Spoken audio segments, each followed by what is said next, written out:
The spiritual world had a huge impact on my personality as a child. You can't play with darkness and it not influence you in any way.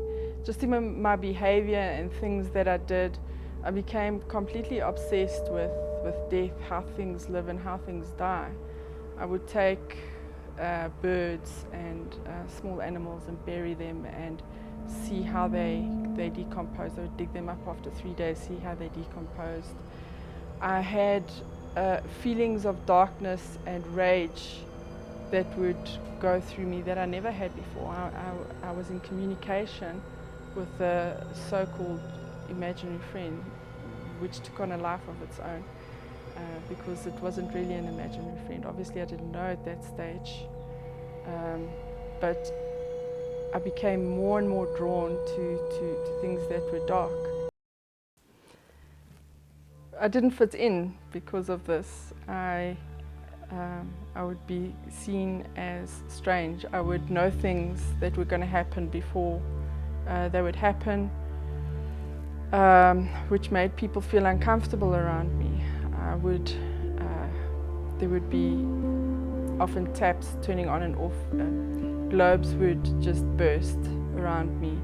I couldn't explain it. I didn't want to chalk it up to a presence that was always with me, and other people were very aware of this, and so they avoided me, and they were actually terrified of me because sometimes they knew I knew things about them that they didn't want people to know about.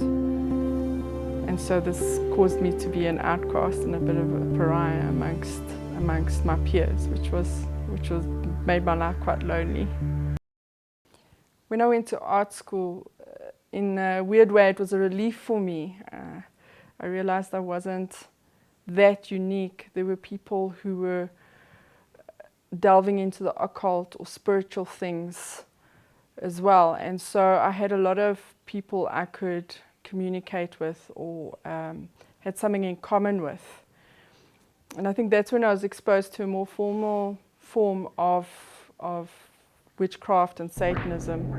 I was known as a goth and involved with the whole skinhead movement way back. And one thing I did realize is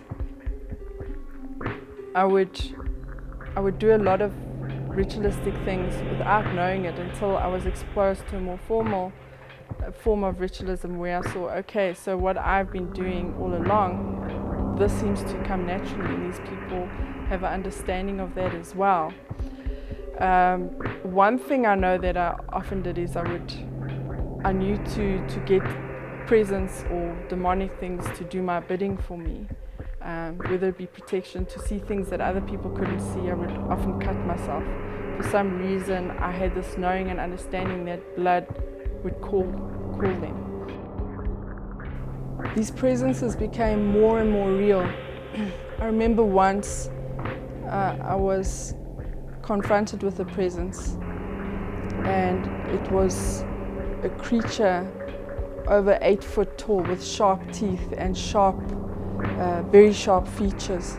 And this presence stuck with me, and I became more and more aware that there was something always with me, something that was dark and sinister and something I had no control over.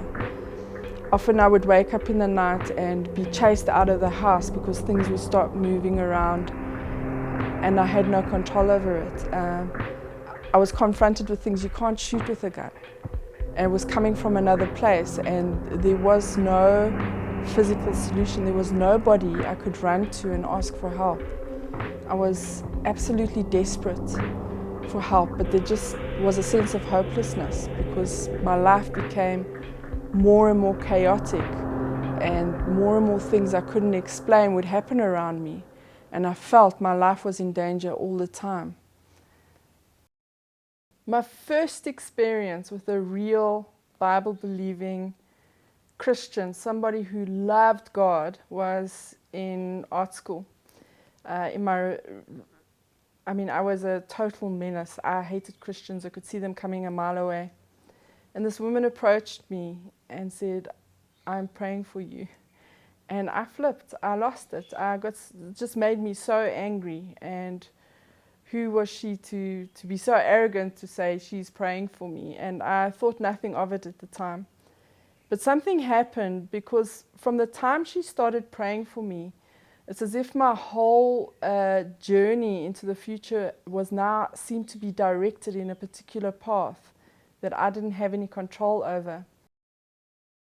As soon as I'd made a commitment to Jesus, as soon as I decided to make Him the Lord of my life, something started to happen that was strange. That night, things would appear in my room, and these so-called demonic presences or spirit guides or imaginary friends, I realized for the first time that they weren't my friends. It's as if they were wearing masks, and their masks were taken away from them, and I saw these hideous demonic creatures that were trying to attack me and trying to kill me almost. The Bible talks about angels masquerading as angels of light, and to masquerade means to wear a mask, and it's as if their masks were taken down, and I saw for the first time that there were these demonic, hideous creatures that were pretending to be my friends. They were pretending to be dead loved ones from long ago that were there to help me and guide me through life. The deception fell away from my eyes, and I was horrified to see the monsters that I was really dealing with. When I first came to God, it was for reasons of being absolutely terrified and wanting to be free. But I never fully understood repentance. I never really learned who Jesus was, or what repentance was, or what the true gospel was. And because of this, I was never really set free. Eventually, I came to a place of absolute desperation. I was so desperate because I just could not seem to have any victory over my life. I couldn't walk in a place of victory. I was always a victim.